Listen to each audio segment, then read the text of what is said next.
दिखा दी अपनी जात, आ गए ना अपनी औकात पर। आखिर तुमने साबित कर ही दिया कि तुम्हारी रगों में भी ठाकुर खानदान का खून बह रहा है। क्या फर्क है तुम दोनों भाइयों में? मेरी नजरों में कुछ भी नहीं। दोनों भाइयों का एक ही काम है, तरीका चाहे कुछ भी हो। जुल्म करना, दूसरों को दर्द देना, अपने से कमजोरों को कुचल देना। लेकिन याद रखना अर्जुन, देवयानी एक बहुत ही भोली भाली और मासूम लड़की है। उसकी बद्दुआ तुम्हें कहीं का नहीं छोड़ेगी, कहीं का नहीं। याद रखना मेरी बात। मुझे मंजूर है भाभी माँ, मुझे मंजूर है।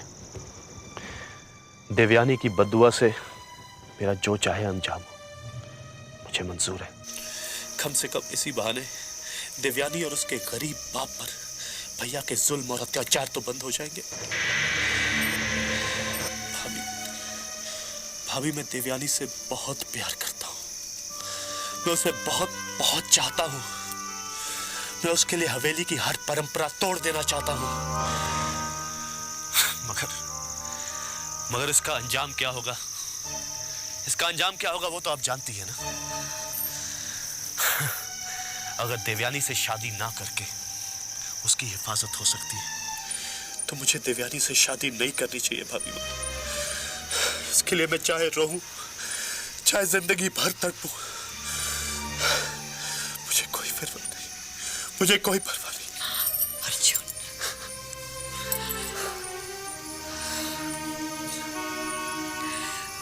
तुम गलत कर रहे हो अर्जुन। दिल टूटने का दर्द तुम्हारे भैया के जुल्म से ज्यादा जानलेवा होता है। अपने दिल को समझाने के लिए तुमने ऐसा सोच लिया है ना? तुम्हें क्या लगता है तुम्हारे भैया के इस जुल्म का सिलसिला बंद हो जाएगा? उनकी रग रग से वाकिफ हूं मैं। ये जुल्म तो और बढ़ेगा। इस हवेली की तरफ आंख उठाकर देखने की हिम्मत की है देवयानी और उसके पिता ने। वो इसकी सजा जरूर देंगे, जरूर। लेकिन ये सब बात की बातें हैं। पहले तुम जाकर देवयानी को संभालो।